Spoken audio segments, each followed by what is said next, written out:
Hello and welcome. I'm Nicky Hogan. You are now going to have the abilities and wants to change your life forever. After today, you're going to change the way you look at things and the way that you have been told and taught from a very early age. The day and age of the massive corporations taking care of you from beginning to end are over, which is exciting news. It means you can choose the life you want for yourself. If you don't make courageous choices, nobody else will. There is no one path, there is every path. And every path begins with this one moment. Did you choose yourself for this moment? Can you be bold? Then every path will lead to the same place right now. You are living the so-called American dream, right? The one with the big house, the good job, the cars.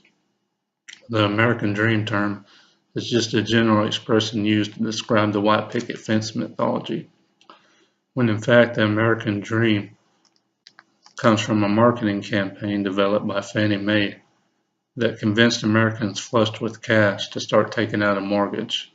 It might have been the best marketing slogan ever. It was like a vacuum that sucked everyone into believing that a $15 trillion mortgage industry could lead to universal happiness.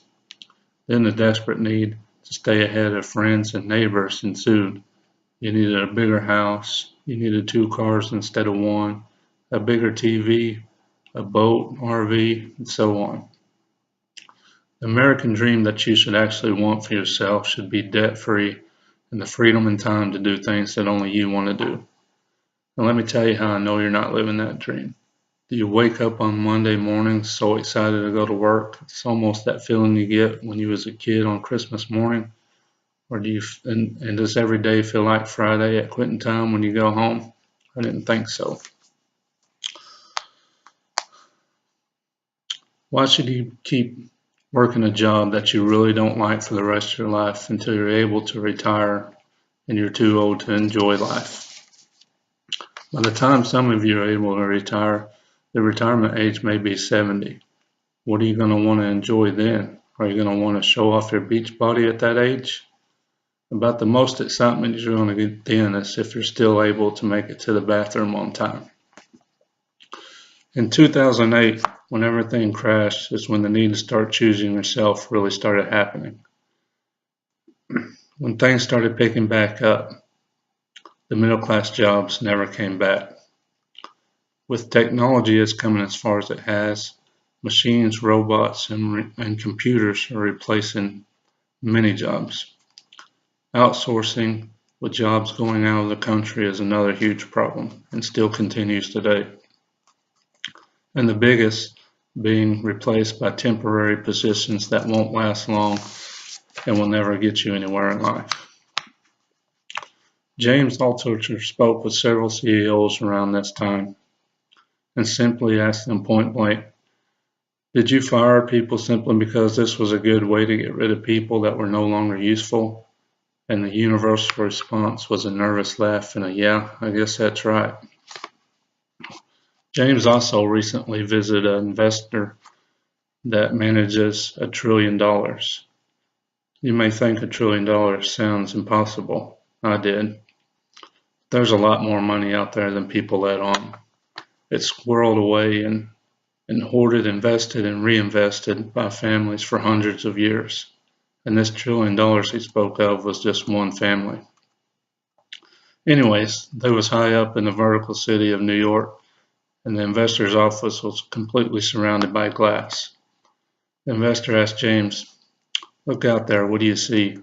James said, I don't know, buildings, I guess. The investor said, no, empty floors. Over there, a bank completely empty. An ad agency over there, empty. A law firm, empty, with empty desks that will never return.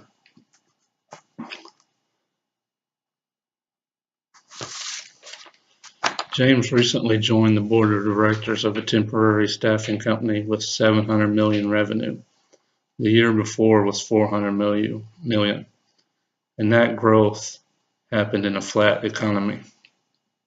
He can now see firsthand what sectors are moving to full-time and what are hiring temporary. and 0 sectors are moving to full-time. That's not just the industry. That's computer programmers, middle management, accountants, lawyers, and in some cases, senior executives. You have to change your perspective and mindset today. Corporations are not going to take care of you anymore. And to give you these important steps in choosing yourself, I turn you over to Jarrod. Thank you. Hello, my name is Jarrod Ward, and welcome to part 2 of the Choose Yourself era. In the first part, you heard my friend Nicky Hogan discussing some of the problems facing America today in regards to jobs disappearing, and quite frankly, people themselves being unhappy with their lives and their work. People not wanting to get up and come to work for the simple fact that they don't enjoy what they do. In this second part, we're going to discuss some of the solutions in regards to how you can find peace and fulfillment in your life. That's the whole idea here. We're going to show you how to choose yourself. You're not going to rely on corporations any longer to take care of you. You're going to find your own path and find happiness and fulfillment in that path, and that's how we're going to help you find that. So in this new era, with jobs disappearing, you really have 3 choices. You can become a temporary staffer. That's what corporations are hiring now anyways.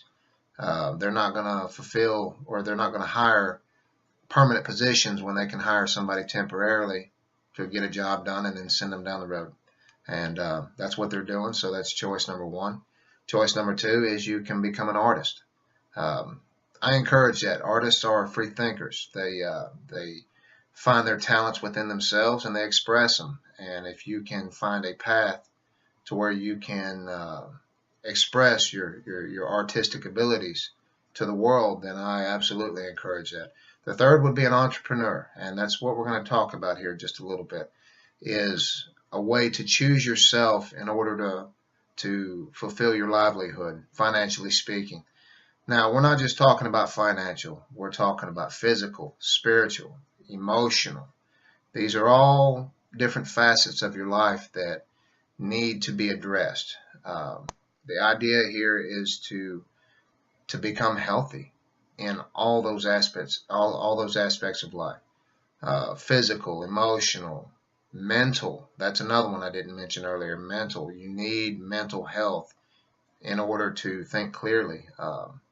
We're so used to getting in the role of things as far as corporations go. You get up, you get your coffee, you drive to work, you work a job you hate just so you can come home, just to get up and do it all over again. And those are things that we're going to try to fix. So solutions to this: if you want to become an entrepreneur or even an artist, those are the 2 things that I encourage.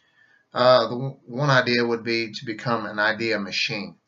All right, so how do you become an idea machine? All right, so the first thing you do is start coming up with ideas. I know that sounds a bit funny, but the brain is like a muscle. All right, like any other muscle in your body, you have to exercise it. Once you exercise it, it becomes stronger every single day. So in order to come up with good ideas, we have to start somewhere. Start by getting a notepad, writing down 10 ideas a day. They can be any idea you want, things that are just not feasible, but they will be someday. I mean, if you think about it, brain surgery itself, ask somebody in the 1800s if they ever thought that brain surgery was possible, or a heart transplant, a lung transplant, anything like that was so far outside of people's concept of reality. But there was one person somewhere that thought that something could be achieved. It was an idea in their head, and they manifested that idea. They started a spark, and that's what we want to try to get everybody to do. All right, so you need to activate other parts of the brain. You need to break out of this cycle of just getting up and droning through the day. You have to be able to think, for lack of a better term, outside the box. All right, shake things up. Don't follow the same path that you've always followed. Try new things. Pick up a book. That's a great way to start. You pick up a book. Nobody ever reads anymore. It's a great way to exercise your brain, get you your thought processes going. All right, and go to events, even events that you haven't gone to before. Try something different. Go to an art gallery, a concert, symphony, an orchestra, anything to break out of that daily cycle that you've been in. All right, and this is important, guys and ladies, to avoid negative people. You know, negativity begets negativity. I've always said that. It's a common fact that it is very contagious. Positive thoughts bring about positive ideas and positive, positive actions and positive results. So work with people you enjoy. Surround yourself by people you enjoy. So that's the small ask that I have, would be that you practice these daily practices. Choose one a day. From there, we can move up. But just start with one. There's a spark there. You have to start with it. The big ask would be to transform your entire life. Ultimately choose yourself. On behalf of Nicky Hogan and myself, Jarrod Ward, we wish you the best of luck. We hope that this will help people to choose a different path and ultimately choose yourself.